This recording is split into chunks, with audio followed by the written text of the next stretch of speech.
many people have you had in your life that you really like, that you really trust, that you really want to invest time with for the rest of your life? Depending on how old you are, how many people have you had in your life that you can look back and say, or are currently in your life and you can say, I trust them, I love them, I respect them, they're adding value to my life.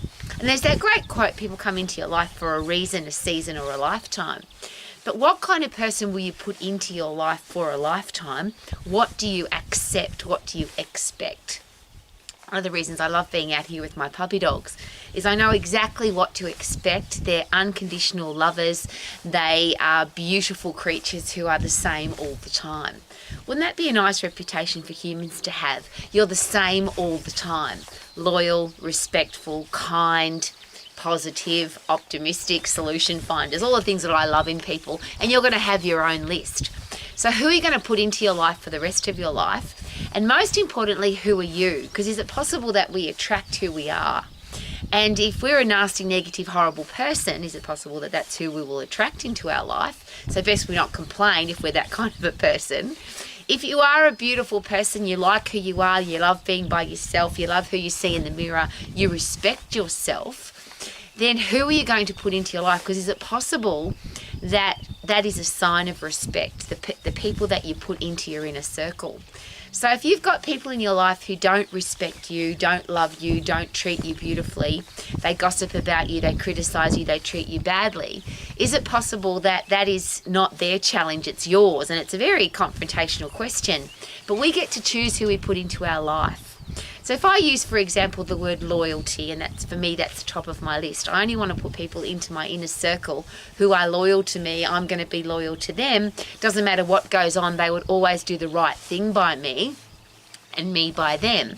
If I put somebody into my life who is not loyal to me, they do something disrespectful or they show their true colours, which isn't a loyal person, if I keep them in my life, if I accept that behaviour, isn't that my challenge? If I expect somebody to be a certain person and they're not that person, or that people can be whoever they want to, but who am I going to put into my life is surely determined by me. And if somebody shows character traits, they do something, they are not the kind of person that I want to have in my life, why would I keep them there? And the reason I'm asking the question is, have you met people, do you know people who whinge, moan and complain about the people that they've got into their life?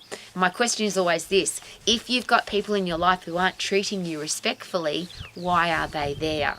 So I've been on the planet a really long time. I've had literally thousands of people come in and out of my life, but in my inner circle is a very small number. The number of friends you have on social media is irrelevant, is it not? Who would you have in your life, or who are you going to put into your life if they're not there already, that you can trust, that you love, that you respect? And surely that starts with you. If you love and respect yourself, is it possible that it doesn't matter if you have nobody in your life because you like who you are and you like being by yourself?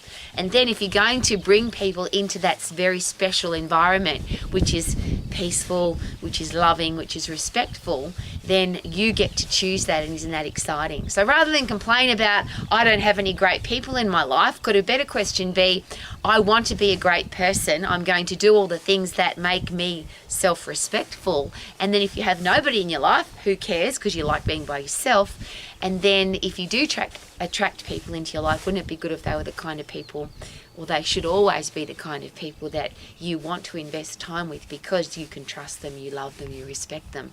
Just something to consider, because every day I deal with people, like I'm sure you do, who whinge, moan and complain about the people that they've got into, or they've brought into their life, or they've got in their life. Why not choose who you put in there very carefully, and then get rid of the people out of your life who aren't treating you well? Could that be a great way to live your life to the max? Super-duper-doo, how are you? Living my life to the max. Because at the end of the day, check out the sunset. It's beautiful. Woohoo, so gorgeous. Yay.